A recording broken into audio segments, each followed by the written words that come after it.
இன்னைக்கு நான் இங்க இருக்கேன்னா அதுக்கு முழுக்க முழுக்க நான் தான் காரணம். இன்னைக்கு நான் சில வேலைகளை பண்ணிட்டு இருக்கேன்னா, இன்னைக்கு நான் சில புக் படிக்கிறேன், இன்னைக்கு நான் சில வீடியோ பேசுறேன், இது எல்லாமே நான் பண்ற விஷயங்கள். இதெல்லாம் முன்னாடி காலத்துல நான் கவர்ந்து விட்ட ஒன்று. அதாவது இந்த லா ஆஃப் அட்ராக்ஷன் அப்படின்றது தெரியறதுக்கு முன்னாடியே நான் இதெல்லாம் நான் பண்ணா எப்படி இருக்கும் அப்படின்றத நான் யோசிச்சுதான் இப்போ இங்கே ஓடி நிக்கிறேன். இன்னைக்கு நான் கடைக்கு போறேன், இன்னைக்கு நான் ஸ்கூட்டி ஓட்டுறேன், இன்னைக்கு என்னுடைய கடைக்கு தேவையான ஸ்டாக்ஸுங்களை நான் பாக்குறேன் அப்படின்னா, இதெல்லாமே முன்னாடி டைம்ல நான் யோசிச்சுட்டு இருந்த ஒண்ணு.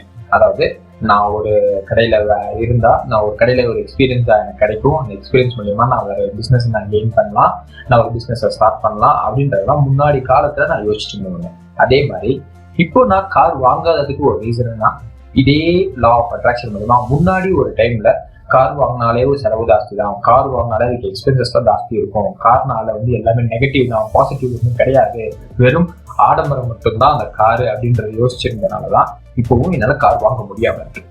ஆனா சில பல விஷயங்கள் மூலியமா நான் சில விஷயங்களை அட்ராக்ட் பண்ற மூலியமா அந்த விஷயங்கள் என்னவா இருக்கோ அதே தான் நான் ஒரு பொருளா என் கையில உட்காருது.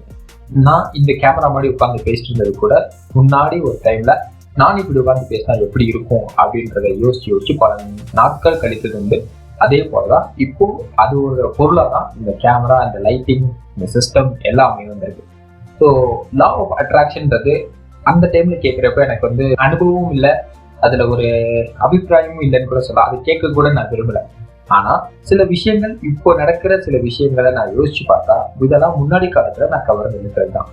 நான் ஓட்டு வீட்டுல இருந்தது, அந்த ஓட்டு வீட்டுல இருந்து நான் டெரஸ் பில்டிங்க்கு மாறினது, மறுபடியும் அந்த ஓட்டு வீட்டுக்கே நான் திரும்ப வரணும்னு ஆசைப்பட்டது, அந்த ஓட்டு வீட்டுல இருந்த அந்த கம்ஃபர்டபுள் எதுவுமே எனக்கு டெரஸ் பில்டிங்ல கிடைக்காதனால மறுபடியும் நான் ஓட்டு வீட்டுக்கு தான் வரணும்னு சொல்லி நான் விருப்பப்பட்டது, அதுக்கப்புறமா அதே ஓட்டு வீட்டுக்கு நான் வந்தது, இது எல்லாமே பாத்தீங்கன்னா இந்த லா ஆஃப் அட்ராக்ஷனோட ஒரு படிக்கு தான் சொல்லலாம். ஒன் பை ஒன்னா நான் ஒவ்வொன்றையும் அடைஞ்சிட்டு வந்திருக்கேன்னு தான் சொல்லலாம்.